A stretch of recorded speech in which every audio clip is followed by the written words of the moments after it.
Healthcare is advancing rapidly, and our medical facilities need to respond to these advancements. As a leading medical research and education centre, the QE2 Medical Centre also needs to evolve.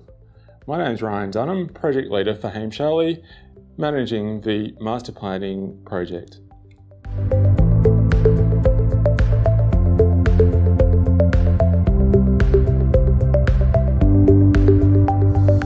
Firstly, if we step 50 years into the future, we're really left with these major buildings. Now, we might not be correct in this, but let's have a go. Most of these buildings has been developed in the last 10 years, including the Heritage Building Block A. Now, if we take these major buildings and consider some of the constraints posed on us, we have a current structure plan permitting height of 10 stories to the centre of the site, which acts as a pyramid to the edge of the site with lower density. We have a spiderweb of tunnels running all throughout different areas throughout the site.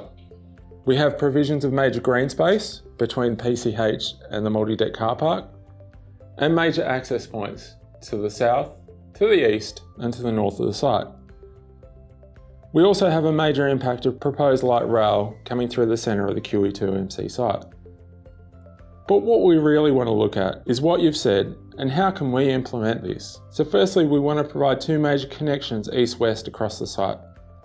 We want to extend Hampton Road all the way into the site, and we want to provide a strong connection to Hollywood Hospital. We also want to build upon the strong foundation of Watling Walk, but open this up to purposefully designed open spaces for all users of the QEIIMC site. And we want to further strengthen some of the existing open spaces that are well used. By doing this, it provides even stronger pedestrian connections across the site. And when we come by car to the QEIIMC site, we're not parking the current on-grade parking, but in a new dedicated multi-deck to the southwest of the site, and an extension to the existing multi-deck to the north, keeping a majority of the vehicles at the edge of the site.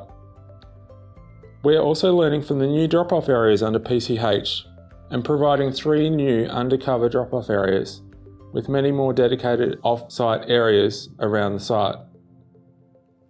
Now, as an avid cyclist myself, let's not forget about those guys. We are working alongside many organisations to improve bicycle access to the site, whilst proposing numerous new dedicated end-of-trip facilities at the edges of the site for all users. Now, how else do we want to get to the QEIIMC site? Scenario 1 looks at an increase in bus stops, with dedicated stops for all those travelling to the QEIIMC site. In Scenario 2, we are looking at an improvement in buses, whilst providing a mass rapid transit down Winthrop Ave, extending down to UWA. And in Scenario 3, we're doing all this whilst providing a mass rapid transit in line with a station at the heart of the QEIIMC site. Now, just imagine how great that would be connected to a new and improved Watling Walk and that new east-west connection. And whilst we're at it, let's run a circle route between us and Hollywood Hospital. Now, if we look at this site for a while, we have to remind ourselves it's pretty darn big. And if we overlay this over Perth, it stretches from Yagan Square down to Council House. And as that's the case, we wanted to consider QE2MC site as a number of precincts, starting at the north and stretching down to the south, each with their own character, building type, size, outdoor space, access and movement. So let's start at the northern end of the site.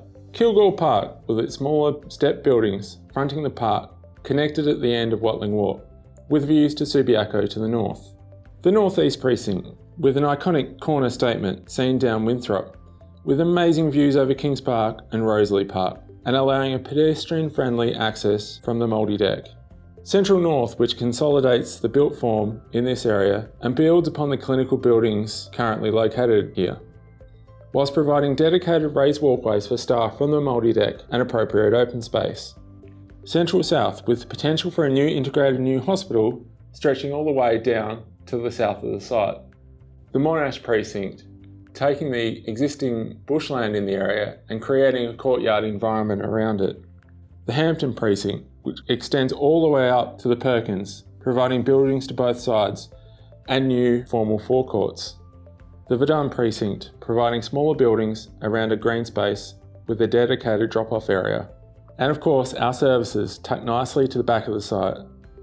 So you may be thinking, so what does this actually look like? So here is our site today. Scenario 1, Kilgore Park to the north. The new entry statement to the northeast. Buildings sleeved along Hospital Ave.